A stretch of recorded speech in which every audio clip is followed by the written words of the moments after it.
Lo que sale, sale. ¿Qué hice? Mandé a los de chicos que están en instituciones de derecho público, que es de una carrera una materia de la carrera de contador y administrador de empresas. 2 minutos, me dice Javier. Bueno, 2 minutos. Eh, Eso estudian, ¿no? Administración de empresas y contador, contadora. Sí, O, administración. o qué, está bien. Ok. Bueno, ellos tienen una materia que se llama Instituciones de Derecho Público. Que bueno, la verdad es un poco lo mismo que damos en sociales. Eh, Más o menos. Hay cosas que damos en instituciones de derecho público. Patricia me dice que. Patricia, ¿sos vos, Patricia? Sí, yo sé. Ciencia política. ¿Están charlando entre ustedes? Avísenme así no miro el chat. Eh, em, Porque como no pueden hablar, ¿viste? No pueden hablar de banco a banco. Entonces, claro, se hablan en secreto por el chat. Está bien. Eh, que hay algunas cosas que damos en una y no en otra, por ejemplo. Por ejemplo, en instituciones de derecho público hacemos énfasis en eh, principios de legalidad tributaria. Y Patricia dice, ¿qué es esta basura? Sí, es interesantísimo. Básicamente el principio que ya se los digo, Eduardo y Catalini y todos los que estén en instituciones de derecho público, no puede haber impuestos sin ley previa del Congreso. Básico. Es eso, con que respondan eso es suficiente. Ahí aprobaron. Y eso hacemos mucho hincapié en instituciones de derecho público porque hacen tributario. Y entonces decimos, bueno, a los efectos prácticos, ¿no? Esa pregunta que nadie se quiere hacer, ¿para qué esta materia? Está mal hecha es por qué, pero bueno, ¿para qué? Y bueno, ¿para qué? Para que sepan que si algún cliente o clienta les viene alguna vez con que no quiere pagar y es mucha plata, acuérdense de que el profesor Sigman dijo, guarda, guarda que si el impuesto no lo sanciona el Congreso, podríamos ir a la justicia. Es engorroso, es quilombo, tiene que hacer mucha guita, no lo van a hacer, pero pónganle que es una torta, ¿no? Y que, bueno, se está jugando todo ahí, llaman a un abogado o abogada y les dicen, mire, no puede ser que tal vez no podamos no pagar el impuesto, no es tan sencillo, pero bueno, podrían ir por ese lado. Damos eso en instituciones de derecho público y también damos coparticipación. Y en realidad, si les soy sincero, tendríamos que darlo en ciencias sociales, porque coparticipación, que es la forma de distribuir la recaudación, parte de la Constitución, entre comillas, la Constitución toca todo sin tocar nada. En realidad, coparticipación explica un poco la dinámica de funcionamiento del Congreso. Así que deberíamos darlo en sociales. Pero ¿qué pasa? La materia tiene 4 meses, que se reduce a 3 en realidad. 3 y medio, más los exámenes, no hay tiempo. Y la cantidad de temas es una millonada. Pero bueno, si tengo que decir algo, para empezar por algún lugar, el tema de la legalidad tributaria no es un tema que nació, que es actual, pero es actual desde la modernidad, es actual. Porque básicamente esa es la bandera, esa es la bandera de las luchas revolucionarias, digamos. ¿Cuál es el motor? El motor. No taxation without representation. Es decir, no vamos a pagar más impuestos que los que sanciona el Parlamento, que es nuestro. Eso dice la burguesía. Y ese principio se sancionó en 1600 y quedó hasta hoy. Por ejemplo, cuando ven decretos de necesidad de urgencia, no sé si vieron, van a ver, verán, no sé en qué momento, en cada uno, cada una. Uno, un motivo por el cual, uno de los temas por los cuales el Ejecutivo no puede legislar en caso de necesidad de urgencia es materia impositiva. Típica pregunta de examen. Hay una crisis sanitaria. El presidente necesita fondos, ¿sí? Para sanear la situación. Entonces legisla un decreto de necesidad de urgencia que impone una carga tributaria de X% a tales personas. ¿Puede o no puede? Bueno, lo hace. Pero, ¿qué dice la Constitución? La Constitución dice que no puede. Básico. Y ponen no puede. ¿Por qué? Porque lo dice el 99, inciso 3. ¿Y de dónde viene? Y viene de la época de la Revolución.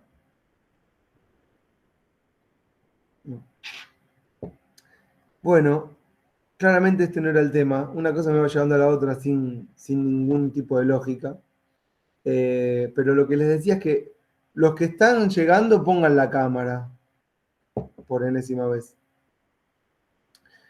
Una cosa me va llevando a la otra, pero lo que les decía es que le hice ver a los de instituciones de derecho público la clase que dimos en teoría y derecho constitucional de sociales. ¿Para qué? Para tenerlos más o menos a tono. Eso lo planteé hace 2 viernes, me parece, o un viernes, no me acuerdo hace cuánto. Pero me olvidé lo que vimos. Esa es la cagada. Me olvidé que estuvimos viendo. Venía reembalado cuando terminé la clase y me olvidé todo automáticamente. Hubieron clases en el medio y se me mezclan los temas. ¿Alguien vio la clase o se acuerda lo que vimos en un caso o en otro el viernes pasado? ¿O en la clase que dejé para ver, que es la del viernes pasado? Más o menos. Hola, Hola, ¿con quién tengo el vi gusto? las clases ayer y anteayer porque no estuve eh, y básicamente lo que explicaste era eh, a partir de cuándo empieza a ser un Estado moderno, o sea, se empieza a llamar el Estado moderno. Eh, lo de la apropiación de las tierras, todo eso. Bueno, como la burguesía empezó a utilizar la Constitución como ley y frenar a la monarquía. eh, eso. O sea, eso fue lo último, con lo que terminaste la segunda clase. Gracias, Julieta. Bueno, Ahí me hizo ruido eso que dijiste, de que usaban la Constitución para frenar a la monarquía. Eh, puede ser, pero lo que dice el autor que les dejé del texto, que se llama Gerardo Pisarello, dice otra cosa. Él dice que en realidad la Constitución, las constituciones que se sancionaron post-revoluciones, 1776, la independencia de Estados Unidos es una de las primeras, o la Constitución de 1795 en Francia, también es una de las primeras. La nuestra es de unos 60 años después. Lo que dice el autor que les dejé Pisarello es que en realidad en el momento de sancionarse esas constituciones, eh, el poder monárquico ya no tenía la misma fuerza que en la época del absolutismo monárquico. No les voy a decir que no tenía fuerza, ¿no? De hecho, es el gobierno el monarca. Hay que pensar en la monarquía como un poder ejecutivo tal cual hoy. No lo piensen como alguien que está en el palacio haciendo fiestas únicamente, cosa que también pasaba, sino que efectivamente gobernaba. Pero su fuerza fue, no sé si aminorándose, pero la fuerza de la burguesía era mayor. ¿Entienden? Es decir, más allá de que hubiera un monarca que consolida en su persona las instituciones del reino, todos sabemos que el que gobierna es el rey, porque había un momento determinado de la historia en que no teníamos bien claro quién gobierna, pero para 1650, por decir, uno ve pasar al rey y aunque nunca le vio la cara, sabe que es el rey, porque lo vio en una moneda, por ejemplo, la cara, y porque tiene los atributos del rey y porque todos reconocen al rey. ¿Se entiende? Entonces, él en su persona, digamos, eh, materializa el Estado, el reino. Pero como el reino era cada vez más grande y tenía cada vez más funciones, esas funciones eran proveídas, vamos a decir, por una burguesía. Digamos, de la mano de la monarquía nace una burocracia fundamental para que exista el Estado, porque no es que el reino gobierna solo, tiene recaudadores de impuestos, fábricas, acopio de granos, ejército, eh, desarrolladores de caminos, de puentes, eh, economistas, clérigos, todo lo que un Estado tiene, ¿correcto? Eh, Funcionariado, policía, seguridad interna, por supuesto. Pero al mismo tiempo necesita de una burguesía fuerte, el monarca, como cualquier Estado, para que le provea, porque si no, sin producción de bienes y servicios, más bienes o sea, en esa época que servicios, el monarca no puede gobernar. Entonces, indirectamente, el poder de la burguesía se acrecienta. ¿Siguen esta idea? Entonces no es que el monarca no ejercía un poder, vamos a decir. Y de hecho era la autoridad.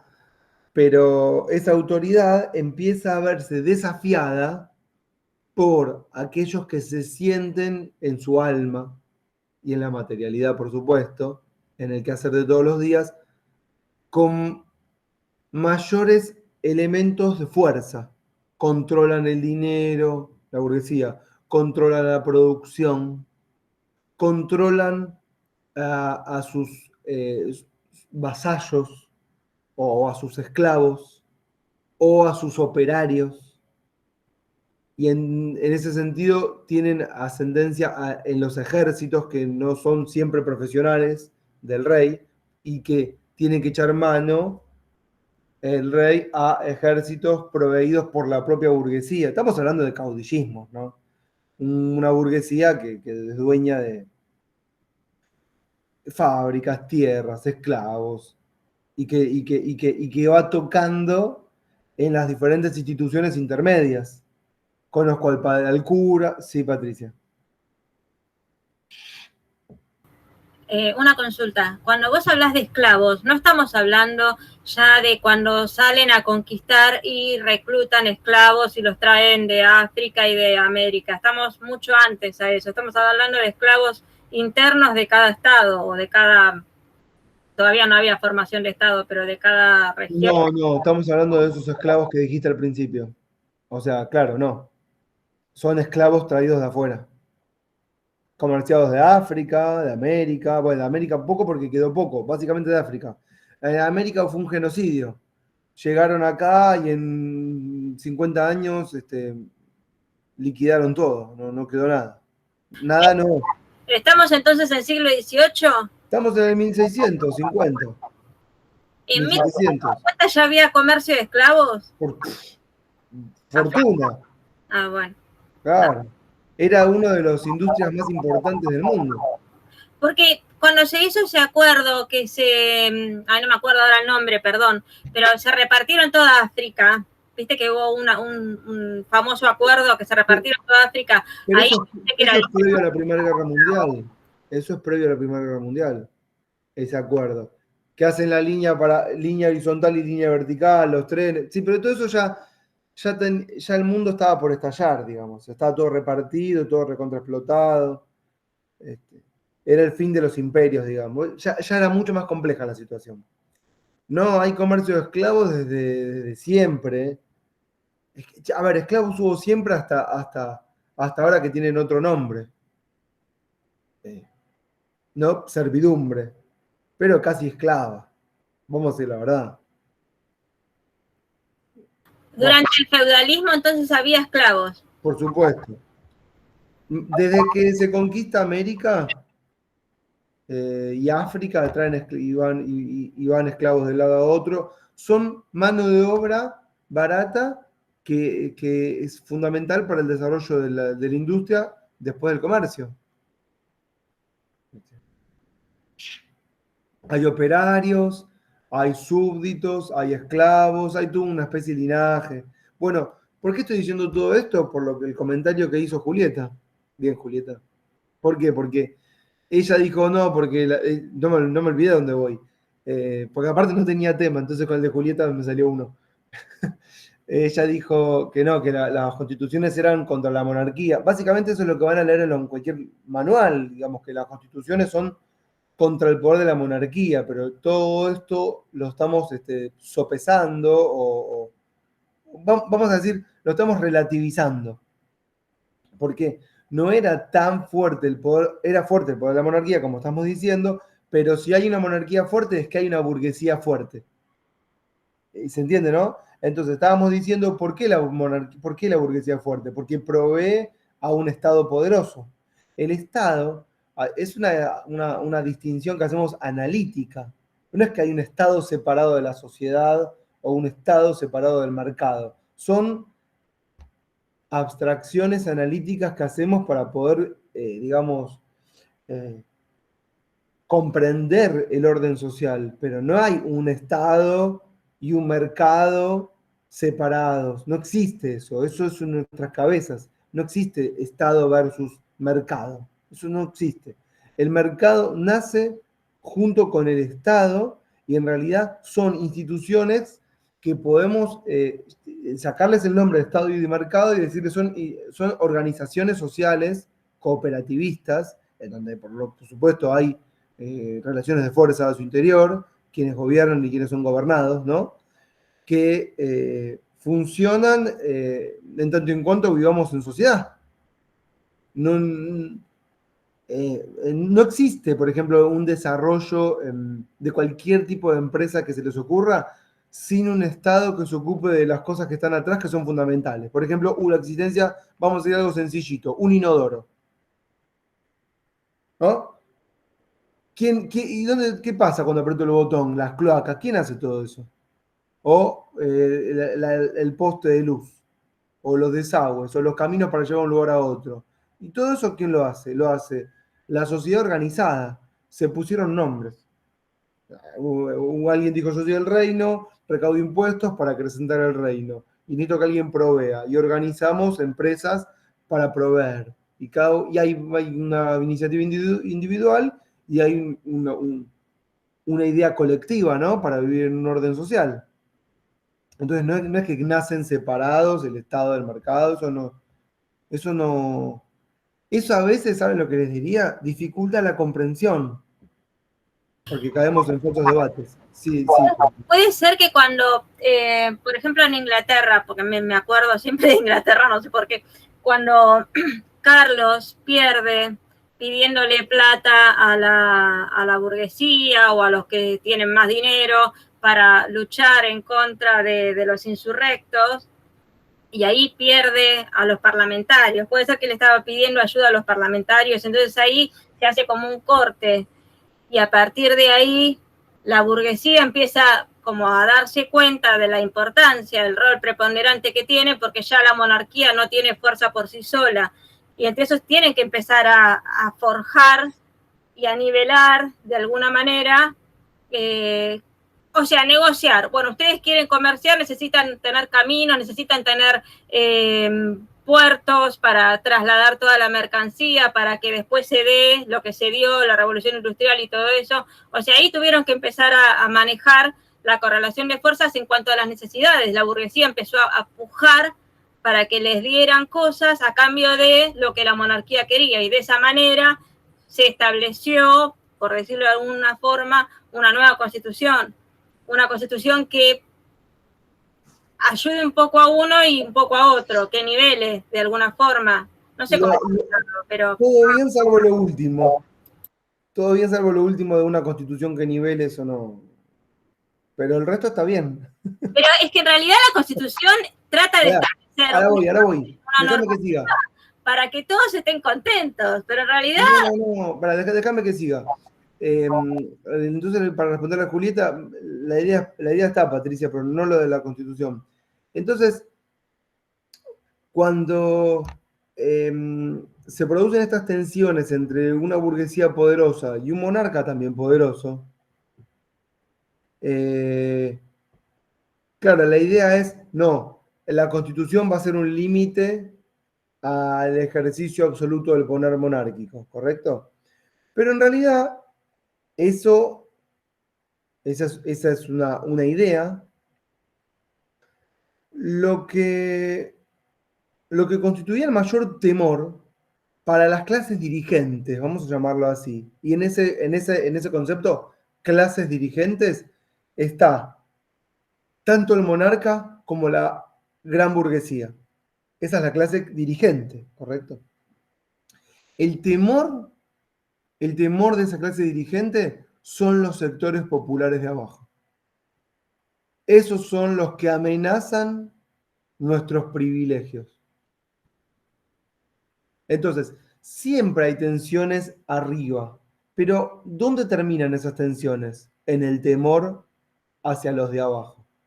Entonces, lo que dice Pisarello, perdón, que finalmente los de abajo son efectivamente los que ponen el cuerpo, ¿no? Hoy no, porque estamos en la era de las máquinas, no es que hoy no, hoy menos, pero antes más todavía. Sin mano de obra no hay producción, no hay creación de riqueza. Eso está clarísimo. Lo tenían más claro antes que ahora, en realidad. Y entonces, las tensiones arriba terminan cuando se ven amenazados los privilegios de la clase dirigente.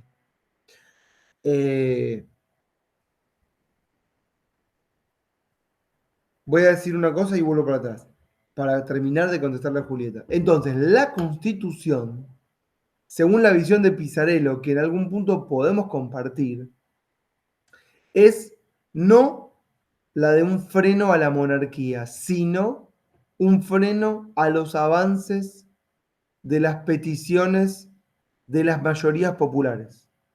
¿Se entendió? Lo vuelvo a decir.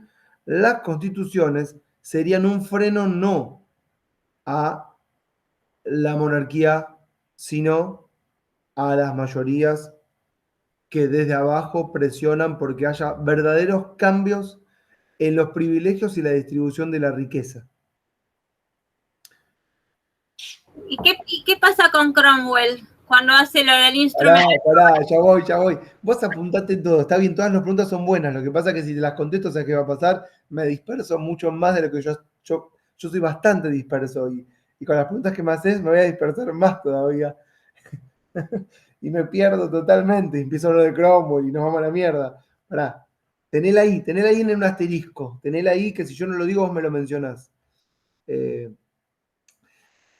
Durante toda la era medieval, ¿sí? Antes de las revoluciones finales, las alianzas entre las monarquías absolutas y la alta nobleza eran muy comunes para reprimir las rebeliones populares.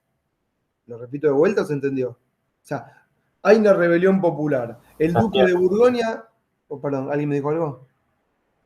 No la puede controlar. Llama a las fuerzas, digamos, reales, que siempre es un ejército más poderoso, para que venga a asistir. Otro ejemplo, cada vez que hubo una rebelión en un reino, de abajo hacia arriba, el monarca llamó a los monarcas enemigos para que lo vengan a asistir, no estoy leyendo el chat, para que lo vengan a asistir en sofocar la rebelión y terminar con el alzamiento. ¿Entienden? Por arriba siempre hay acuerdos para que no avancen los de abajo. ¿Se entiende lo que estoy diciendo? Verdaderos baños de sangre. Hay una famosa masacre que es la masacre de la San Bartolomé, 1574, tremenda. 100.000 personas murieron. 300.000 paisanos empezaron. Bueno, Engels tiene una interpretación que se llama la guerra de los paisanos. Fue uno de los pocos que habló del tema. Engels era amigo de Marx, en 1850. ¿Sí? Otro muy importante en 1525, que es producto de las revoluciones protestantes. Esas guerras eran guerras que tenían una motivación material, digamos, mejorar las condiciones de subsistencia, pero al mismo tiempo había otra motivación que era religiosa. ya lo hablamos la vez pasada, pero no lo podemos volver a mencionar, que es que nos permitan acceder a Dios de manera independiente. Eso es lo que llamábamos libre albedrío. No quiero llegar a Dios con la simbología y el ritualismo eclesiástico, sino que quiero interpretarlo por mí mismo leyendo yo. ¿Entienden esto? Esto fue verdaderamente revolucionario, porque si Dios era la verdad, y piénsenlo así, era la verdad, quiero llegar por mí mismo a la verdad, no me la cuenten más la verdad, la quiero saber yo. Era una cosa así como apagar la televisión o desconectarme de internet. Me desconecto de internet, quiero tener un derecho a pensar por mí mismo sin que me digan lo que tengo que pensar. Esas eran las revoluciones, un poco motivadas en eso. La Constitución, y bueno, nadie me lo pregunta, pero deberían preguntármelo. ¿Y por qué la Constitución es un freno a las peticiones de las mayorías? No es que la Constitución está ahí para defender a las mayorías. Me extraña araña que nadie me lo pregunte, porque debería ser como la pregunta obvia. ¿No? O sea, ¿la Constitución está a mi favor o está en mi contra? Y le chupo un huevo, está bien. Bueno, yo se los digo yo. Las constituciones, no sé si entraría Cromwell acá, puede ser que sí. ¿Sabes que sí? Acá vamos a poner a Cromwell. Te señalé, Patricia, aunque no. Yo te tengo en un cuadradito a la izquierda.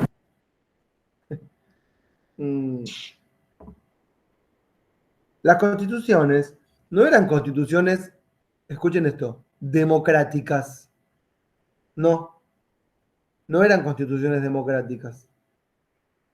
Eran más bien, vamos a llamarlas, aristocráticas. ¿Ve? Ahí lo dije. Aristocráticas. No sé por qué me decís que sí, pero sí, eran aristocráticas. Yo me acuerdo que de chico veía unos dibujitos que se llamaban los Aristogatos. ¿Alguien los vio? Tenía un libro. ¿Te encantaba, Violeta? Bueno, yo nunca entendí bien qué eran los aristogatos, pero ahora entiendo. Eran como unos gatos que vivían en una familia, digamos, señorial, de alguna manera. La aristocracia vendría a ser como una especie de paso intermedio entre la nobleza y la ciudadanía igualitaria, que es el gran temor, ¿no?, de la clase privilegiada.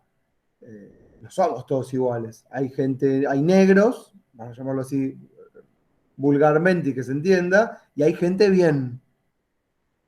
El problema es, digamos, de la gente bien es no querer ser un negro de mierda. ¿Se entiende lo que digo? Ese es el gran problema de la gente que se considera gente bien. Y eso no significa que sea gente de plata. O, ¿no? No. Vos podés vivir. Por ejemplo, el ejemplo perfecto es Doña Florinda. ¿Se acuerdan de Doña Florinda del Chavo del Ocho? ¿Qué pasó, Patricia? Que no, leyendo Pizarello no me quedó claro. Con el New Model Army. Ahora voy con eso, ahora voy. Pero es eso. Porque él recluta o se le unen los campesinos y los pobres y qué sé yo, pero estos tipos que se le unen tenían desconfianza tanto de la corona como de los parlamentarios, también de Cromwell, pero como que no le quedaba otra. Y encima este Cromwell, al parecer, defendía los grandes comerciantes y la propiedad privada. Era como Rosas, digamos. Hoy. Imagínatelo a Rosas, una cosa así, un estanciero.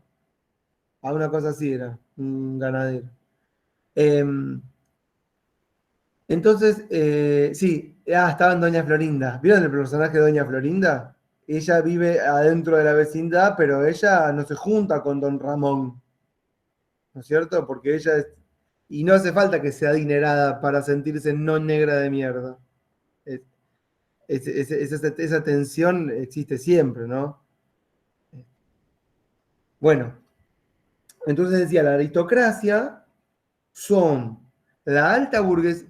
Y una cosa más que quiero decir. ¿Vieron cuando menciono que había pactos entre nobleza y monarquía para sofocar las rebeliones? No se imaginen esa nobleza, porque tendemos muy rápido a decir, bueno, un noble es alguien que tiene un título. Es un futuro burgués, si no lo es ya. Después, si no, hay una reconversión.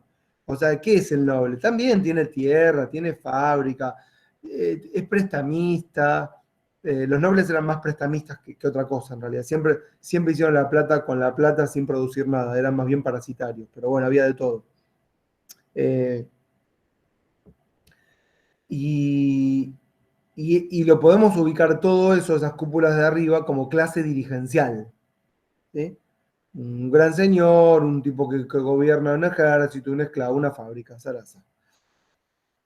Bueno, hay un momento en que es el del periodo revolucionario, en el que se da una distinción entre alta nobleza y aristocracia. Hay un momento en que esa tensión se va a cristalizar con mucha más fuerza. Y es básicamente en Francia. No fue ni en Estados Unidos ni en Inglaterra esto que estoy diciendo. ¿Por qué? Porque fue en Francia donde la nobleza resistió cuanto pudo, ¿sí?, los privilegios de sus estamentos. Todo lo que pudo. De hecho, llegó a generar una especie de distinción entre títulos, escuchen, de sangre y títulos comprados. ¿Correcto? Entonces, la burguesía, para pertenecer, ¿vieron? Hoy pertenecer es, qué sé yo, sentarte en la mesa de los poderosos, ¿viste? Hay una de Fito Páez que dice, y aunque te inviten a la mesa no estarán de tu lado. O la de los fabulosos Cadillacs, que era por la guerra, que era, yo no me sentaría en tu mesa. Pero esa creo que era por Malvinas. Alfonsín, por ejemplo, fue uno que dijo, yo a esa mesa no voy. Bueno, me fui a la mierda, perdón. Perdón, vuelvo. Entonces, claro, la aristocracia, para pertenecer, compraba el título. Compraba el título. Y para distinguirse la alta nobleza decía, esos son títulos comprados, pero nosotros tenemos títulos de sangre. Los títulos de sangre valen más. No son, vamos a decir, truchos. A la burocracia, a la burguesía, a la alta burguesía, clase dirigencial, poderosa, le importaba mucho pertenecer. Nadie tenía en la cabeza no pertenecer a la monarquía absoluta. Pertenecer significa ir a la fiesta, ¿entienden? Que te inviten al palacio, que te sienten en la mesa de negociaciones, que te participen en los negocios del Estado, que te den cargos importantes. Eso es pertenecer, ¿no es cierto? Pertenecer a la élite dirigencial.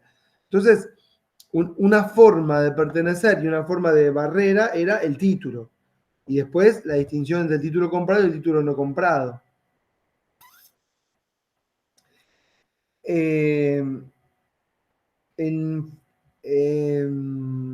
No sé si irme para atrás, pero no importa, lo voy a decir ahora. Uno de los motivos por los cuales se produce la revolución en Francia, en el interior del Palacio de Versalles, voy a ponerle fecha, 1789, 5 en mayo del 89, el rey convoca a lo que se llamaron los Estados Generales. Ustedes pueden poner 1789, mayo, convoca a los Estados Generales. ¿Qué es los Estados Generales? El monarca llama al palacio a los altos sectores representativos del reino, ¿sí?, por cuestiones que vamos a decir son fundamentales para la continuación, la consecución de las políticas del gobierno, cuando estamos en crisis, una guerra, ¿correcto? Les conté la vez pasada, y si no lo vuelvo a decir, la primera vez, por ejemplo, que se convoca a los Estados Generales es, creo que el año 1315, fíjense la fecha. Y otra, me acuerdo, 1356. Hubo varias convocatorias, pero ¿para qué eran? Para crear tributos. Para eso se convocaba. Porque claro, el rey tenía que convocar un tributo y tenía que llamar a los que iban a pagar. Entonces, bueno, los junto a todos, no sé cuántos serían en el 1315, qué sé yo. Y junto a algunos nobles de acá, de allá, che, miren que yo soy el rey. Cuando el otro va y se sienta en su mesa, le concede el reino, está bien, sos vos. Bueno, vamos a pagar un impuesto para tal cosa. Para hacer una guerra acá, una guerra allá, para hacer, ¿sí?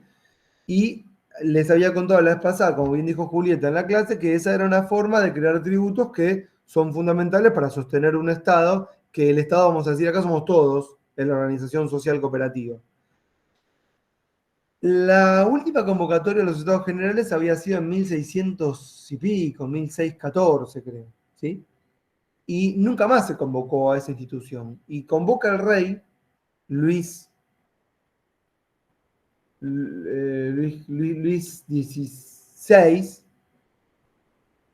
en 1789 porque el reino francés venía de una guerra de venía de guerra contra guerra tras guerra, pero bueno, venía de una guerra contra Inglaterra, eternas guerras contra Inglaterra por los límites en el norte, un reino se expande hacia abajo, el otro resiste desde abajo hacia arriba, en lo que sería Normandía, el Canal de la Mancha.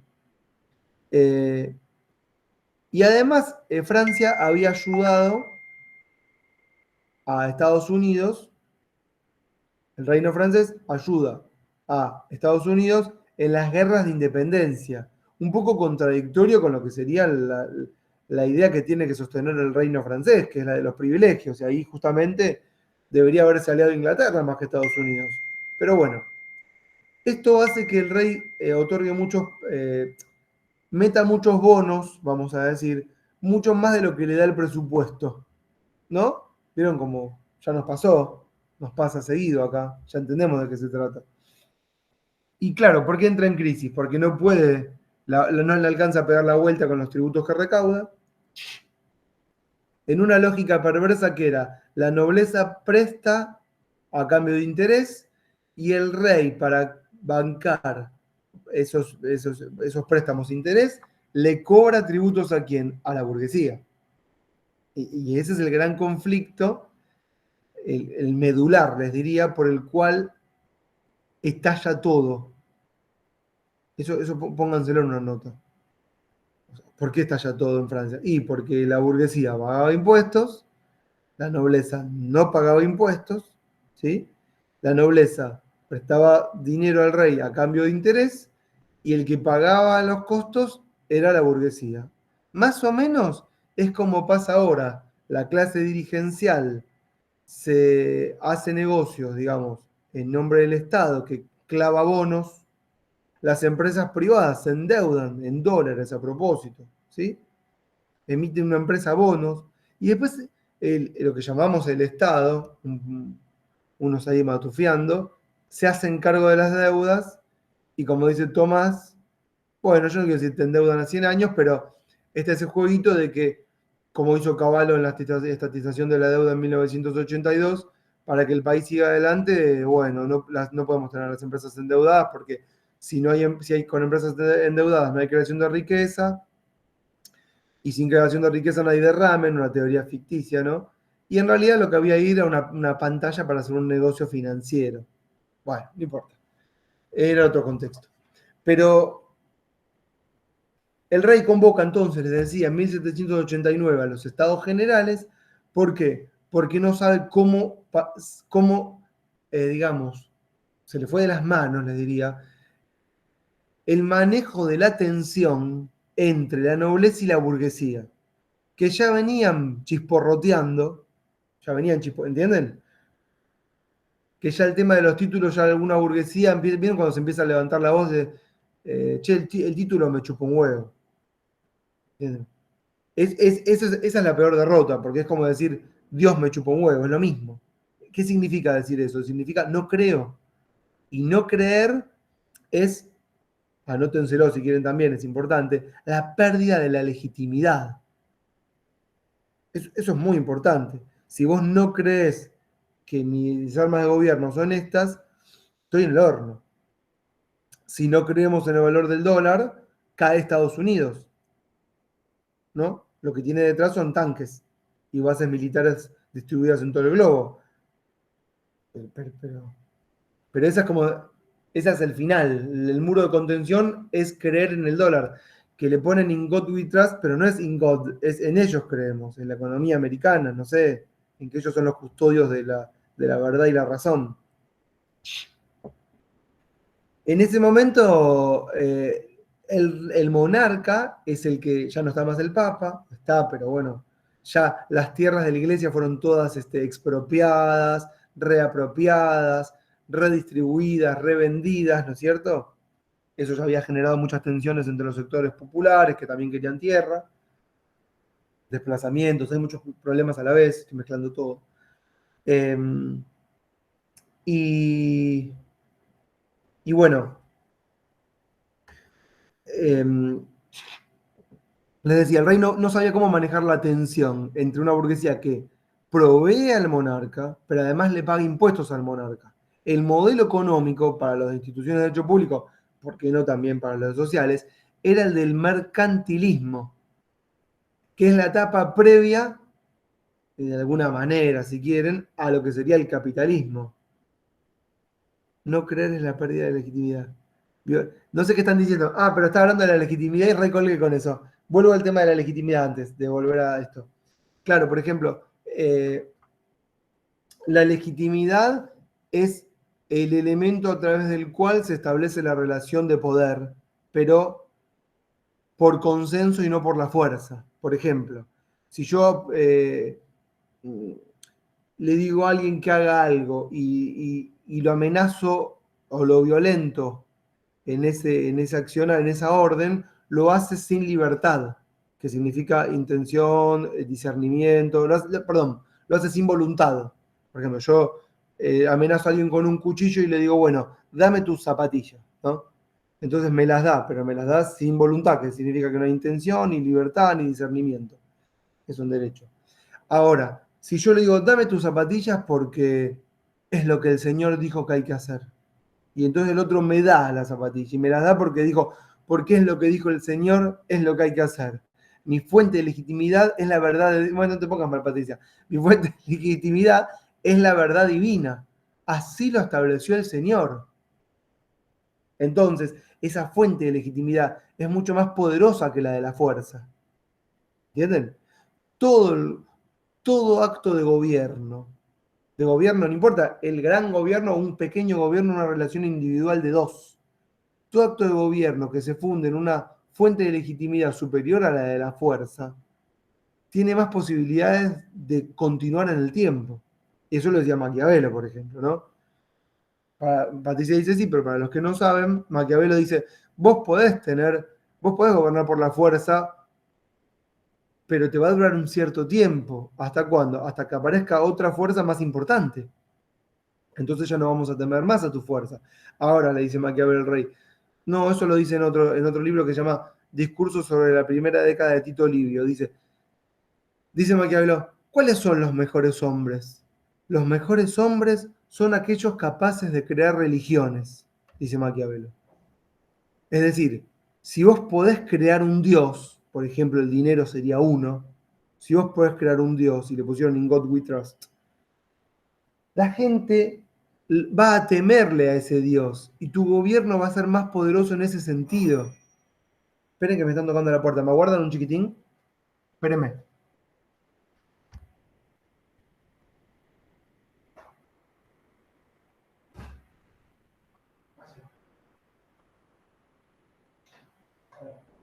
Sáquense las zapatillas, se lavan las manos, no jugar.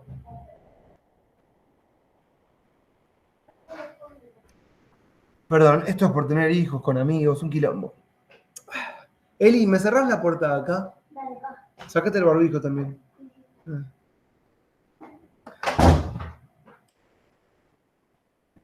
Sacate el barbijo, sacate las zapatillas, lavate las manos, deja la campera ahí tirada. Donde quieras. Donde te guste. Ahí en esa silla, en la silla.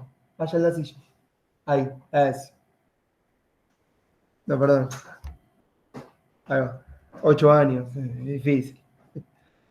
Me perdí completamente, ¿no? Es obvio. ¿Dónde corno estaba? Dios. Bueno, entonces, claro, todo va de la mano. El monarca, miren esto, no supo administrar la tensión. ¿Se entendió lo de la legitimidad, no? Incluso recuerden a Weber, ya lo habrán visto todos en algún momento, Weber, cuando habla de los tipos de... Sí. Cuando fue lo de Descartes, que hizo el discurso del método y empezó a dudar de Dios y no a dudar de sí mismo. No, él no dudaba de Dios. Ojo, no dudaba de Dios. Bueno, no dudaba de sí mismo, pero iba a dudar de Dios. de la presencia de Dios. Él dijo, voy a dudar de todo, así dijo Descartes, voy a dudar de todo. Y no voy a creer en nada que no surja a través de mí. Pero en un momento se asusta Descartes, porque, claro, la duda lo lleva a dudar de todo, incluso de Dios. La respuesta decía, bueno, si Dios... Y entonces dice, no, pero Dios no me va a engañar. Para eso lo usaba. Para lo que no encontraba respuesta lo usaba Dios. Y para lo que sí, para lo que ya empezaba a cuestionar, entonces empezaba a priorizar su propio, se ponía él como sujeto. Exactamente, eso es el inicio del humanismo. El inicio no, ya había empezado hace mucho tiempo. La racionalidad del hombre, ¿sí? Bueno, entonces, como el monarca no pudo administrar las tensiones entre la burguesía que paga los impuestos, vuelvo, y la nobleza, que es esto no lo dije, que es un 4% de la población, la nobleza, ¿sí? En Francia, por lo menos. Pero más o menos es así. Pero se creían los representantes del reino, y por lo tanto con privilegios. El gran privilegio del conjunto era no pagar los impuestos. Entonces, el rey convoca a los estados generales porque está en bancarrota. ¿Y quiénes van a los estados generales? El clero, la nobleza, la burguesía. Y ahí se encuentran la nobleza y la burguesía. Sí, vos decís chocan, pero no, al principio no chocan. ¿Por qué no chocan? Porque en realidad no hablaban todos el mismo idioma. Esto es importante. Claro, pues, no es que todos los países hablan el mismo idioma desde el día cero. Eso es producto de las conquistas y, digamos, el sometimiento de los saberes locales a saberes menores, digamos, no. Por ejemplo, cuando Franco dice que el español es el castellano, ¿no? Lo que está haciendo es suprimir todas las otras lenguas del reino. ¿Vieron que nosotros no sabemos si hablamos español o castellano? Podemos decir argentino sin temor, yo hablo argentino. Claro, lo que hace es que, ¿qué pasa con el País Vasco? No se habla más ¿cómo hablan en los vascos? En Esquerra, no sé en qué hablan. Y los andaluces, no sé en qué hablan, pero tampoco. Y los gallegos también, cada uno habla su lengua, ¿no es cierto? Es un polvorín España, en cualquier momento estalla todo. Bueno, entonces, ¿cómo se sientan en los estados generales? Se sientan por regiones. El clero, la nobleza y la burguesía, vamos a decir, de Marsella, se sientan todos juntos. Hablan en marsellés. No sé si existe ese idioma, perdón por la ignorancia. Pero vos hacías 20 kilómetros y ya se hablaba otra lengua. Eso fue así hasta 1850 más o menos. No fácil. Entonces, ¿cómo se sientan todos en los estados? Acá hay una, miren. Acá tengo una foto, miren. ¿Ven ahí? Esa es la apertura de las sesiones generales de los estados generales, para hacer la clase más didáctica. A ver si tengo otra foto, esperen. Tengo que tener alguna. Acá tengo, miren. Acá tengo otra foto. Esta es en Versalles, la primera.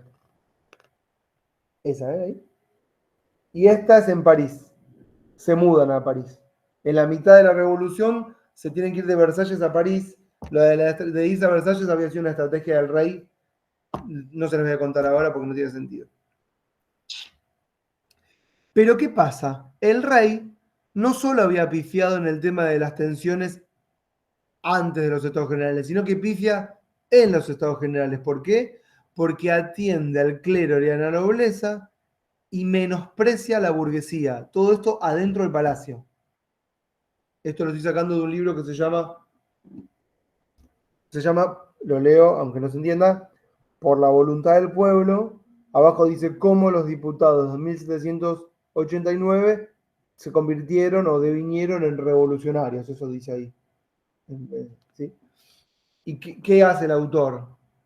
El autor de este libro lo que hace es analizar todas las cartas, escuchen esto, durante 1788 y 89, básicamente, no, 1889-90, todas las cartas que los miembros de los estados generales, que estaban adentro del palacio, vivían ahí, durante la ceremonia, le enviaban a sus familiares, solo sus familiares.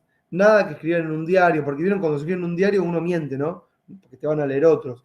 Pero A sus familiares es importante porque el autor entiende que ahí a sus familiares les va a decir cada uno que está dentro lo que verdaderamente está sintiendo y le está pasando. Y analiza como 3.000 cartas o más y encuentra patrones comunes. ¿Y cuáles son esos patrones comunes? Bueno, justamente cómo el rey atendía tan bien a la nobleza y al clero y cómo menospreciaba a la burguesía. Entonces, todo eso que el rey había hecho mal hasta ese momento termina de cagarla toda, para que se entienda, en los estados generales, cuando la burguesía se da cuenta de que el rey no los trata de la misma forma que a los demás. Entonces, encima que pagamos impuestos, encima que compramos el título, encima que estamos sosteniendo estos vagos, porque eso es lo que empiezan a pensar, nos menosprecia y no nos sirve sanguchitos en bandeja. ¿Vieron que? Son pequeños detalles, pero no menores. Y ahí estalla todo, escuchen esto, ahí estalla todo al interior del palacio. Ya no creen en la legitimidad del rey. Ahora voy a ir más para atrás. Pero ya hacía tiempo que desde Inglaterra el rey estaba ahí porque era la voluntad parlamentaria. Ahora voy a ir a esto. Y ya no Dios. Sí, Patricia, me lo comí, tengo que ir para atrás.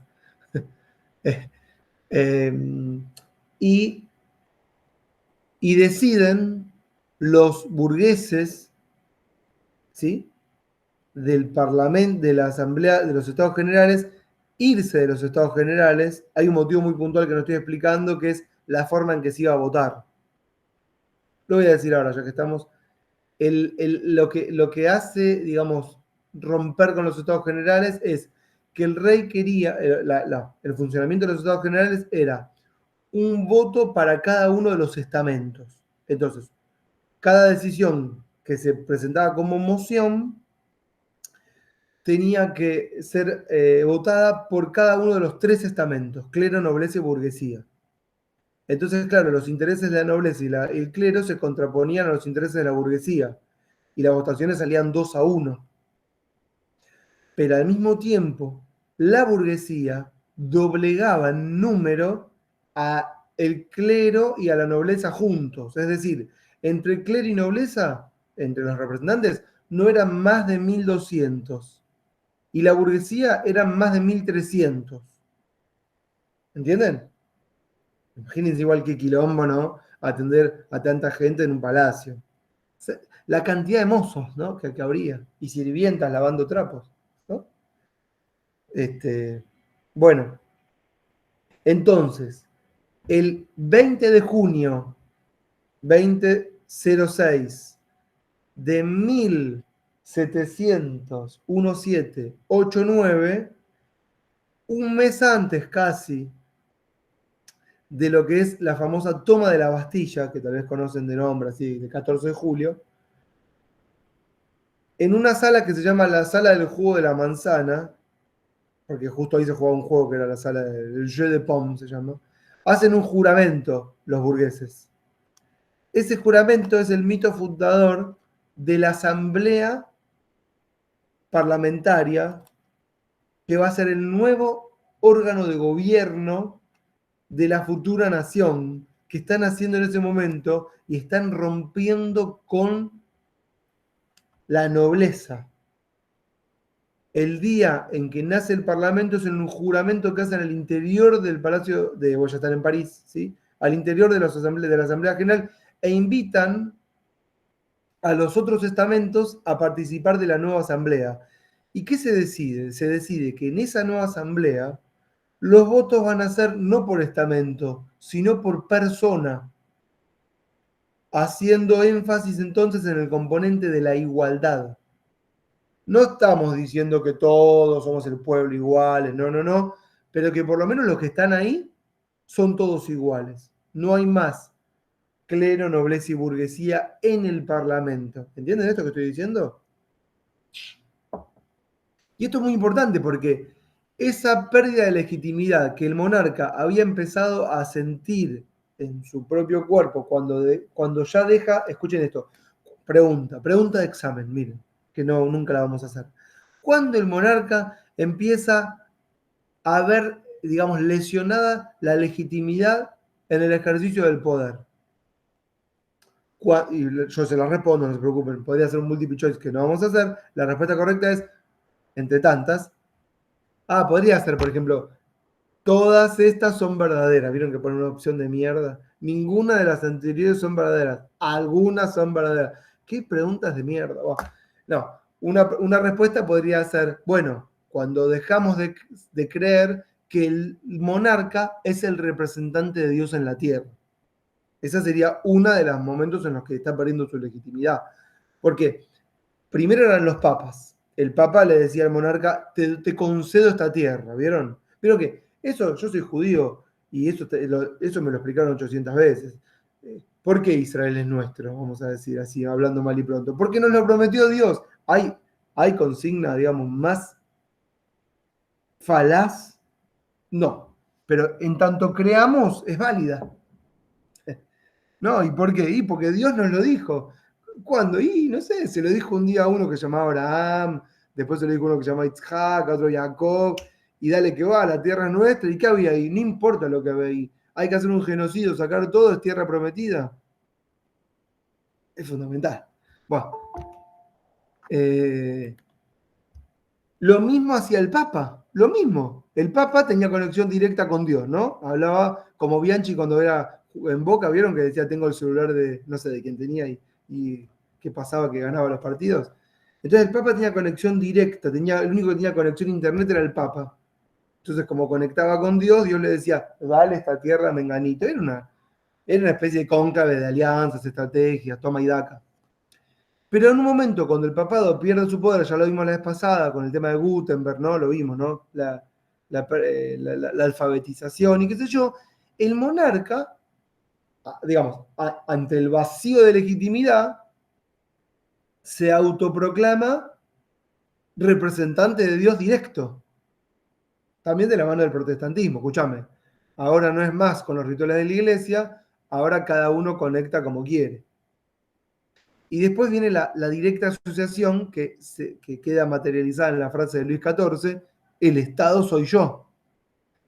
Que no fue una frase, digamos, que se le ocurrió así, vieron que no es que fue una inspiración. El tipo se dio cuenta que el Estado era él. Hace todo. Entonces sí, soy yo el Estado, claramente era él. Esto se empieza a resquebrajar cuando empezamos a dejar de creer en Dios y empezamos a pensar que el monarca tiene que ser un tipo que responda a sus súbditos, no que los maneje como quiera. Está bien, somos todos súbditos de Dios, pero vos también, monarca, sos súbdito de Dios. Y acá tenés que responder y gobernar tu reino. Y nosotros somos los que alimentamos tu reino, sobre todo la burguesía, diría la burguesía. ¿No? Vos, Patricia, me corrige. Al decir eso, Sí. estás estableciendo que hay uno por encima del monarca, porque ¿quién va a fiscalizar que el monarca esté haciendo la voluntad de Dios? Y el Papa. Por eso, o sea, la burguesía, ahora voy a ir para atrás con Inglaterra, a partir de cierto momento ya no cree más en la legitimidad del monarca. Entonces, el monarca los desprecia, ¿correcto? No creen en la voluntad de Dios, son los que pagan los impuestos. Evidentemente algo se quebró y eso que se había empezado a quebrar cuando ya no creíamos más en que el monarca era el representante de Dios, termina de consumarse con la creación de la Asamblea de Iguales. Bueno, listo. Ahora el nuevo órgano de gobierno es el Parlamento. Y todos los impuestos que vamos a pagar nosotros, la burguesía, somos nosotros los que vamos a decidir cuándo y cómo y bajo qué parámetros y formas. Esos son los principios de derecho tributario. El primero a la cabeza, el principio de legalidad tributaria. Solo hay impuestos que hayan sido creados por la ley del Parlamento. ¿Entienden esto que digo? Y no por voluntad soberana del monarca. ¿Está? De hecho, la Revolución Francesa modifica todo el sistema tributario del reino. Todo. Sí, la aristocracia, Patricia, es la alta burguesía. Voy a ir un toquecito más para atrás, si me lo permiten. ¿Se está entendiendo todo lo que estoy diciendo? Ustedes más o menos Disculpa, traten... Sí, decime. ¿puedes repetir lo último que dijiste? ¿Qué de todo? Lo último, lo de lo que acabas de decir, que no llegué a notarlo. No, a ver, ¿qué? No, no, yo con sinceridad te digo que no sé. ¿Qué anotaron? Lo de que cambió el sistema tributario cuando Sí, llegaste. sí, sí, que digamos que el sistema tributario completo del reino de Francia en la Revolución se modifica después de la Revolución. O sea, había una serie de impuestos y se modifican todos y se crean 4 grandes impuestos. No lo voy a explicar ahora, hay 4 grandes impuestos, porque antes de este periodo había como una especie de triple imposición, el diezmo, el pago a la nobleza, el pago al monarca, y se modifica todo, solamente quedan impuestos directos, pero impuestos directos sobre los ingresos, ¿no? Es como lo que sería, hoy si esto se lo cuentan a Milei, te lo va a negar, pero los impuestos que nacen, digamos, de la revolución son única y solamente los impuestos directos sobre los ingresos. ¿Por qué? Porque la burguesía era la única que pagaba. La burguesía no consideraba al bajo pueblo como un sujeto pasivo de recaudación, ¿no? En un operario, un mantero, ¿sí? Un tendero, un hollinador, no sé, no pagaban impuestos. Pero tampoco tenían no es que porque eran privilegiados no pagaban, no eran considerados sujetos de derecho directamente. Entonces, básicamente no eran personas, más allá de que la revolución establece que somos todos el pueblo, no eran personas. De hecho, voy a decir esto ahora porque tengo miedo de olvidármelo. Después de la revolución francesa, la Constitución de 1791, escuchen esto, crea 2 tipos de ciudadanos: ciudadanos activos y ciudadanos pasivos o de segunda, que no tienen derechos políticos. Esto también viene de la mano de algo que dijimos antes cuando empezamos a hablar del tema de la Constitución, que era un freno a las peticiones de las mayorías, y vamos a decirlo ahora, pues está asociado. Las constituciones eran elitistas, ¿sí? Aristocráticas, republicanas y antidemocráticas, y establecían tipos de ciudadanos: ciudadanos con derechos y otros sin derechos. El que no tenía propiedades no tenía casi ningún tipo de derecho. ¿Está esto que estoy diciendo? Y esto fueron las revoluciones burguesas. Y para que todos tuviésemos derechos, cosa que todavía seguimos peleando y va a ser así, yo les diría, no sé, yo pienso que el mundo va a estallar antes de que se consagre la igualdad para todos.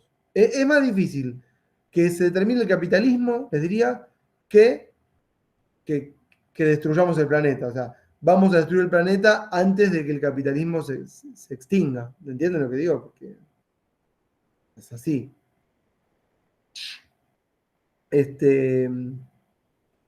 Bueno, les decía, para lograr el tema de que todos tenemos los mismos derechos, es después de la Segunda Guerra Mundial. ¿Escucharon? Segunda Guerra Mundial. O sea, desde 1650, 1700 hasta 1950, y no en todos los países, algunos. Porque vamos a convenir que en la mayor parte del planeta la gente vive como el orto, ¿o no? No podemos no coincidir. Élites ricas en propiedades, en tenencia de bienes, en posesiones, en ceros, ceros y ceros, seguidos de un 1 adelante, por supuesto, o un 2, en computadoras que nadie ve, ¿sí? Y que nunca ni sus tataranietos van a llegar a gastar, contra el 85% de la población que vive en la pobreza mundial. El mundo está mal, pésimamente mal. Bah, no lo vamos a resolver acá. Por lo menos podemos hacer una genealogía y entenderlo. Bueno, tiré miles de cosas, ¿no? Sí, yo me di cuenta que sí. Voy a ponerle algunas fechas, algunas cosas, si les parece. Vamos a hacer así, miren.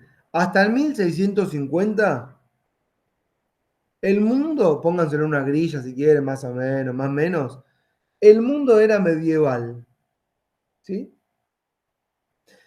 Pero vieron que tenemos alta y baja edad media. ¿Escucharon alguna vez hablar? Después de Gutenberg 1480, todo se empieza a pudrir. Entonces ustedes si hacen una raya de tiempo, tienen que poner 1480, Gutenberg, todo se empieza a pudrir. Es fundamental. Lo ponen así porque si no, no entienden. Ustedes pueden poner imprenta, pero ¿cuál es la importancia de la imprenta? Todo se empieza a pudrir. ¿Qué es lo que se empieza a pudrir? Las formas de legitimar el poder. Se empiezan a pudrir ahí. ¿Por qué? Porque con la imprenta circulan los textos implican una mayor alfabetización y la mayor alfabetización implica pensar. ¿Eh? Si hay tanta conectividad es para que no pensemos. Sépanlo. Si queremos tener un acto de rebelión hoy, es desconectarse de Internet y no tener más plan de Internet. No lo vamos a hacer.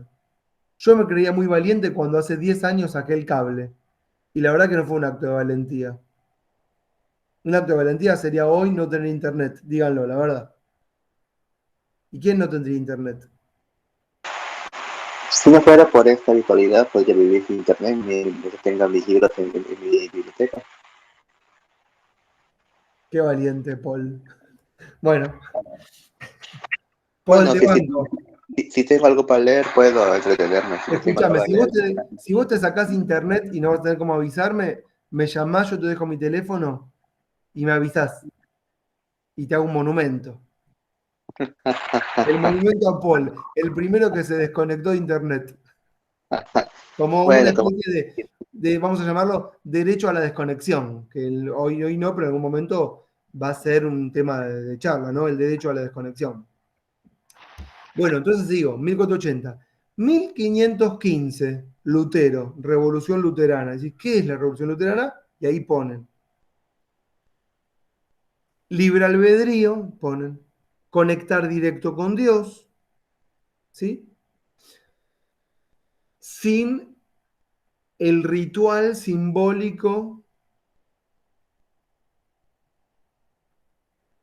de la Iglesia católica apostólica romana. O sea, no hace falta ir a misa para llegar a la verdad divina, que es la única forma de verdad, sepámoslo. Lo que pasa es que como le pasó a Descartes, Patricia bien sabe, claro, cuando empezamos a llegar directo a Dios, nos dimos cuenta que tal vez no tenía ningún sentido llegar a Dios. O sea, pensar es una amenaza contra la autoridad del rey y de Dios.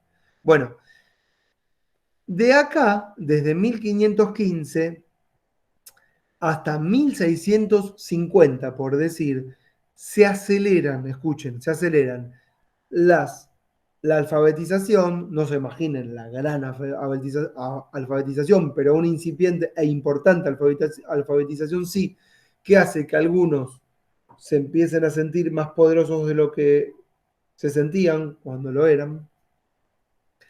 Escuchen, pongan también acá este periodo, 1515, 1650. También es el proceso, el periodo de declive de la iglesia, de la legitimidad de la iglesia. También es el periodo en el que la iglesia pierde sus tierras. Por lo tanto, también es el periodo, el mismo periodo, siempre el mismo, es el periodo en el que nos repartimos las tierras de la iglesia. Por lo tanto, es un periodo de reconfiguración de la propiedad privada. ¿Están poniendo todo esto? Todo esto es en el mismo periodo. Al mismo tiempo, es un periodo, escuchen esto, de gran crecimiento, no sé si crecimiento es la palabra, la aparición, vamos a llamarlo, de un montón de intelectuales, cosa a la cual todavía no me referí y me hubiese gustado, ¿sí? De intelectuales que empiezan a elaborar nuevas teorías del gobierno y del poder, ¿sí? Es este periodo, Tomás Moro, Lutero, ¿sí? Y Spinoza, no sé, hay muchos. Por ejemplo, la corriente, vamos a decir, humanista, la corriente naturalista, la corriente contractualista, ¿sí? Pero todo es pensar acá. Al mismo tiempo, en los manuales van a leer, es un periodo de, escuchen, van a leerlo como guerra de religiones. Este periodo de 1515-1650. ¿Por qué guerra de religiones? Bueno, porque se enfrentan, como título, católicos versus protestantes. ¿Sí? Pero en realidad, ¿qué esconden estas guerras? Lo que esconden es la repartición de las tierras. Ese es el verdadero motivo o motor de esas guerras. Pero eran guerras entre católicos y protestantes. En este marco, ¿entendieron todo esto hasta acá? Pongan una cosa más y sigo como las fechas. Es en este marco que va, en este contexto, que va a ocurrir la Revolución Inglesa, que tiene epicentro entre 1641 y 1649. Sí, 1641 y 1649. Ok. Un momento clave, ahí voy, Paul, que es 1647, 1647, los debates de Putney, Putney. Ustedes después buscan por Google, en Wikipedia, los debates de Putney. Y 1649, momento en que le cortan la cabeza a Carlos I, el monarca de Inglaterra. Sigan anotando fechas. Yo digo sigan anotando, no sé si están anotando algo, no tengo idea. Este periodo en Inglaterra, como bien Patricia quiso mencionar antes, es el periodo en el que aparecen, son guerras civiles, en donde aparece bien diferenciado el grupo, escuchen, absolutista monárquico, que defiende la monarquía absoluta de Carlos I, versus, contra, partido de fútbol, un líder político que se llama Cromwell, ¿sí? Que agrupa bajo su seno, voy Patricia, voy, a lo que Pizarello llama ejércitos medios, que son los famosos aristócratas de los que hablamos antes. Clase aristócrata burguesa, ¿sí? Que no quiere pagar impuestos, ¿sí? Que quiere quedarse con las tierras que eran comunales, y que van a utilizar para enfrentar en la batalla a los sectores populares. Ya sé que estás esperando que diga eso, ya sé. A los sectores populares que están, ¿no? O sea, Cromwell vendría a ser con los escoceses. El motivo del enfrentamiento a priori sería religioso, pero ya les dije, es una excusa. Entonces, la guerra entre católicos y protestantes, o puritanos, no sé, hay de todo ahí, ¿no? Contra la iglesia católica corrupta, ¿no? Los anglicistas, no sé, hay un montón de corrientes dentro de la iglesia. Como yo soy judío, entiendo un pirulo, pero hay un montón de corrientes dentro de lo que sería el cristianismo. Bueno, no importa. Pero Cromwell, con sus sectores medios, o sea, enfrenta a la monarquía absoluta. ¿Y quién es Cromwell? Escuchen, o quiénes apoyan a Cromwell, para decirlo. Los industriales, los comerciantes. ¿Quiénes son los comerciantes? Los importadores, los piratas que llevan y traen mercaderías, esos son los comerciantes, ¿sí? Los industriales y sectores populares, que son los que ponen la fuerza de trabajo, que tenían sus propias ideas políticas, vamos a decirlo así, que siempre son silenciadas, pero que lograron alzar la voz en tiempos de revolución y asambleísmo. Son los Diggers, Diggers, cavadores. Los levelers de level, nivel, ¿sí? Hay otros que son los panteras no sé cuánto, no sé, tanto no conozco. Tenía un texto para darles de esto que, bueno, no lo voy a dar porque me voy a la mierda, no termino más. Y que se unieron a Cromwell en la batalla, pero que después se distanciaron al ver que Cromwell no los favoreció en el gobierno que instauró. Y Cromwell, en un periodo intermedio, escuchen, sin las fechas, entre 1653, creo, no estoy seguro, pero en 1663 sí, 1663, el que se tiene que ir, que se vaya, no hay problema. Ya termino igual, porque ya sé, son las 7, se quieren ir. Y 1663, fecha en que Cromwell muere.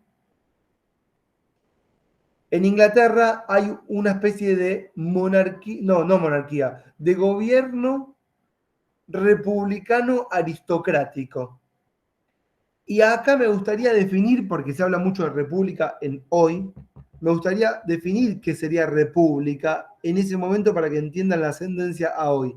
República era un gobierno sin monarquía, básicamente, y con lo que nosotros llamamos división de poderes. No democrático, no participa el pueblo. República era que hubiese alguien que ejecuta las directivas parlamentarias, ¿sí? Y alguien que llamamos administración de justicia, que se encarga de dirimir los conflictos entre los contratos entre los propietarios. Eso es básicamente república. ¿Está? ¿Se entiende lo que estoy diciendo? Eso, ni más ni menos que eso. Otra vez. República sería un gobierno. Alguien quiere entrar cuando estoy terminando, pero bueno, está bien. Siempre algo se rescata. República sería un gobierno. Aparte, lo loco es que entra cualquiera que yo no sé. Pero bueno, no importa. Un gobierno, si tiene el link, que está bien. Bueno, me mareo.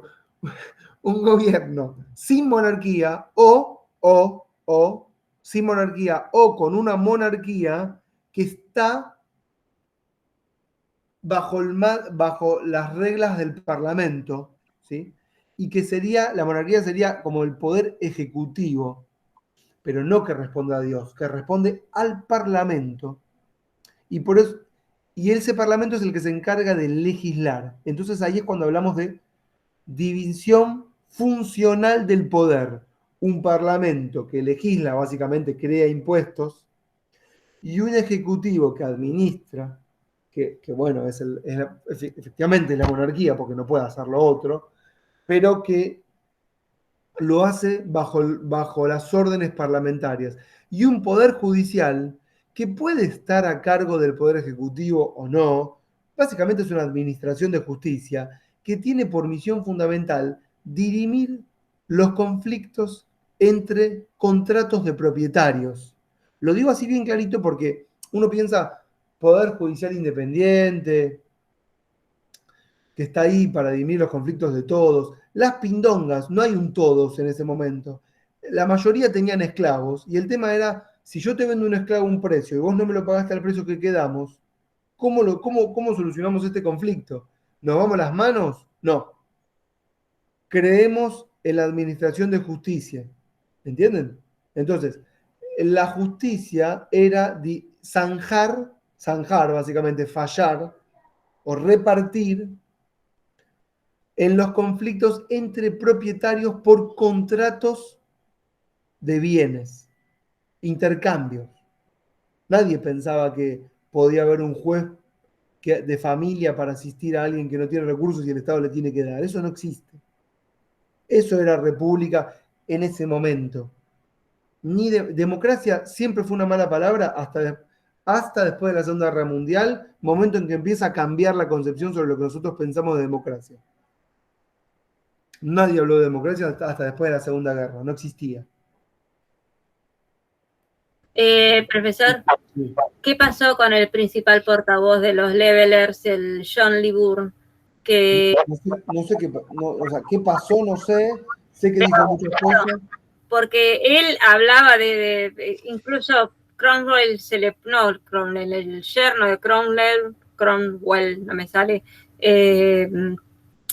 lo vio como amenazante en cuanto a lo que el tipo estaba diciendo y le bajaron seguramente el pulgar, yo no sé si lo mataron o qué, pero la cuestión es que primero los usaron para llegar al poder y para de alguna forma bajar la fuerza de la monarquía y después todo eso se disgregó y no sé qué pasó, o sea, Bueno, solamente Cromwell. ¿qué pasó? Cuando, mire, para terminar la clase, porque yo la verdad no sé, pero yo no los quiero incomodar, son las 7, fue culpa mía lo de que no prendía la computadora. Cuando se producen las revoluciones acá, allá, en todos lados, las revoluciones se dan en estados de asambleísmo.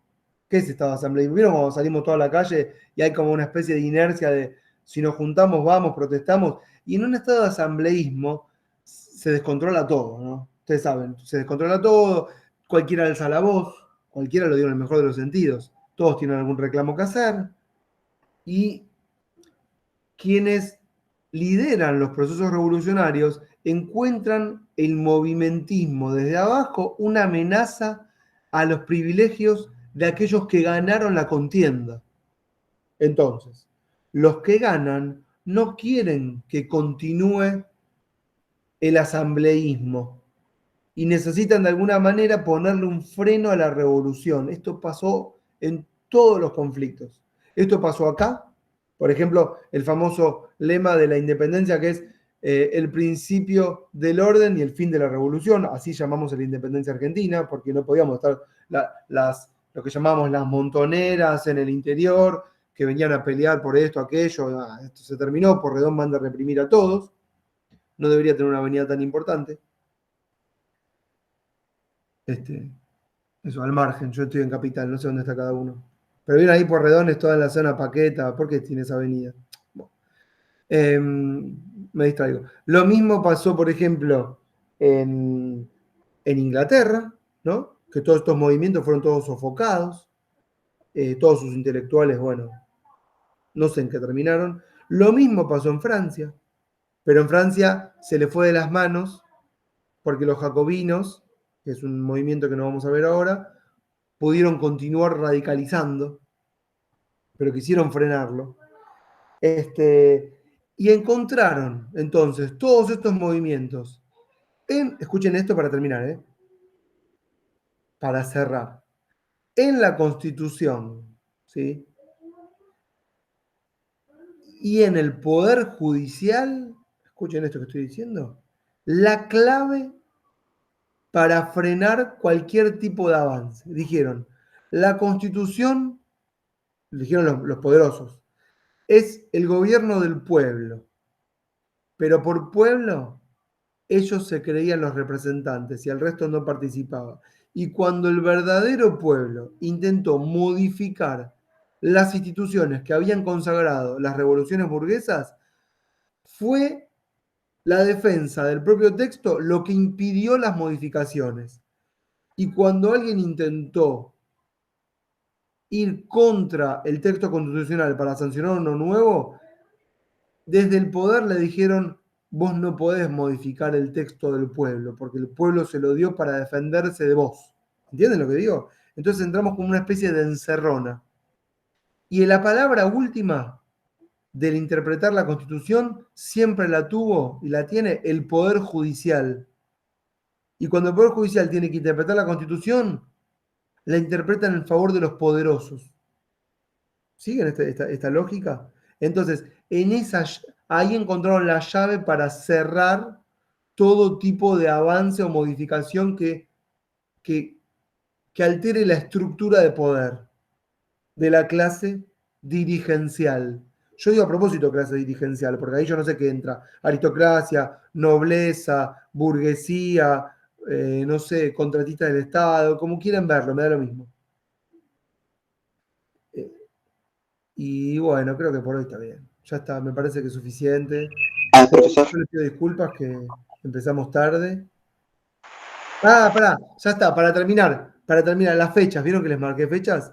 Entonces, esto pasó en Inglaterra, 1688, la segunda revolución en Inglaterra, pueden ponerlo si quieren, consagran la monarquía parlamentaria, y después tenemos 1776, 1776, independencia, esto pueden buscar en Wikipedia, pero yo lo menciono, independencia en Estados Unidos, es un proceso distinto, pero ahora hay otro tipo de ideas como la del colonialismo, ¿sí?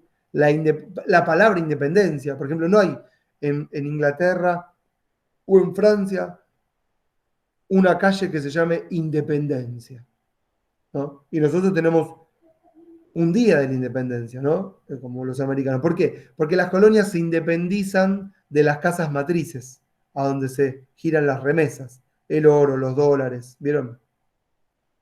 Entonces eso aparece en Estados Unidos, la independencia, que nosotros tomamos, ¿sí? Como concepto nuevo. Y después tenemos en Francia lo que llamamos 1700. Escuchen, estas fechas son importantes, estas sí que no las van a ver aunque busquen. Sí las van a ver, pero no van a prestar atención. 1789, les tiré, 20 de junio, creación de la Asamblea.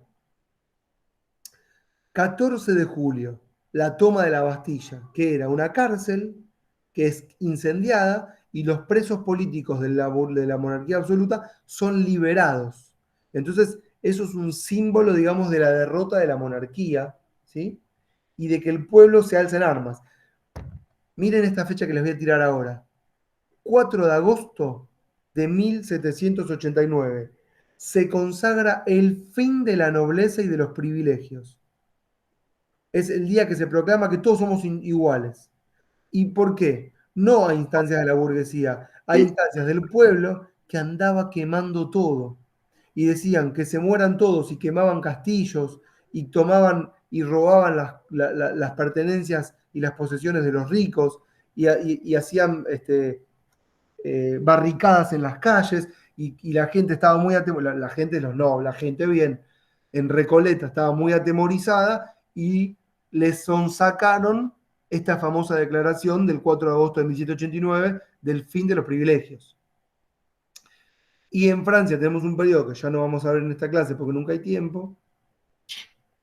1791, la primera constitución, elitista, para pocos. Se les va la mierda en 1793 con la constitución jacobina, que es una constitución democrática. Y bueno, después vino una contrarrevolución, después vino un imperio, ya está. Más fechas no tiro porque ya son demasiadas. Pero ahí más o menos se les ordené todo. O sea, tienen fechas, tienen movimentismo, tienen materialidad, tienen un poco de... Lo que tal vez no dijimos son los intelectuales, Rousseau, qué sé yo, bueno, ya está. Thomas Paine. Bueno, con esto creo que igualmente tienen bastante. ¿Listo? Profesor, Sí, una pregunta. sí. ¿Habría algún texto que me recomiendes que hable enteramente del gobierno de Cornwall? ¿De Cromwell? Sí, Yo tengo mi libro sobre, no lo tengo acá, sobre la Revolución Inglesa. Después te lo paso por la foto. perfecto, muchas Hay un gracias. clásico. Tengo de todo. Yo la Bien. mayoría de la información la saqué de este que ya les conté, Revolución Popular de Francia, ¿sí? Después tengo el de Edward Singh, es reconocido. Howard Singh, perdón. Revolución Popular de Estados Unidos. Siempre popular, porque cuando ves popular tenés un poquito de todo. Si no es revolución por arriba. Este es un clásico. Ven que la foto es sugestiva, ¿se dan cuenta por qué? Porque no te muestra a los obreros trabajando y no, digamos, el Empire State, sino el que está haciendo el Empire State. No sé cuál es el Empire State, pero es uno. Una duda que siempre tuve, que no sé si viene al caso. Cuando Francia ayuda en la independencia de Estados Unidos, está bien, tenía el conflicto por las tierras del norte con Inglaterra, pero ¿no tiene también que ver el avance que estaba teniendo en el mercado con la revolución industrial inglesa, que estaba ganando mucho mercado y que estaba enriqueciéndose mucho, o sea que necesitaba aliarse con otro para confrontar con Inglaterra, que se estaba haciendo como muy fuerte y era hegemónica en ese momento? También. No podemos decir todo, sí. Por supuesto. De hecho, esto es el camino que va hacia la Primera Guerra Mundial. Y después hay un texto, perdón. Este. Es de acá, liberalismo contra democracia. Está clarito, porque vieron que muchas veces se habla de democracia liberal. Por ejemplo, Patricia Bullrich cada tanto tira, no, nosotros creemos en una democracia liberal. O es democracia o es liberal, es una contradicción en los términos. Y acá, bueno, este libro se los recomiendo todo completo, son varios ensayos, yo se los dejé a disposición, creo. Y el número, hay uno que es la de los levelers, que es muy interesante, ¿no? Es el 3. La cuestión democrática en el siglo XVII, soberanía popular, derechos y no leo. Y sufragio en el pensamiento de los levelers. Muy bueno, súper interesante. Y este es el otro que también, de donde saqué la información, les digo, cuáles son las fuentes. Este es el tipo que analiza el primer año de la revolución. Muy bueno también. Las cartas. Y el libro de Pizarello, que ya les dejé, que tienen explicado sucintamente los procesos revolucionarios. Y bueno, debe haber más cosas, pero con esto está. ¿Listo? Después les dejo la clase a disposición, que anden bien. Nos vemos pronto, que sean felices. Gracias por la clase, Bien, estuvo chau. entretenida. Adiós. Chau. Chao. Gracias, Monseñor. Chao.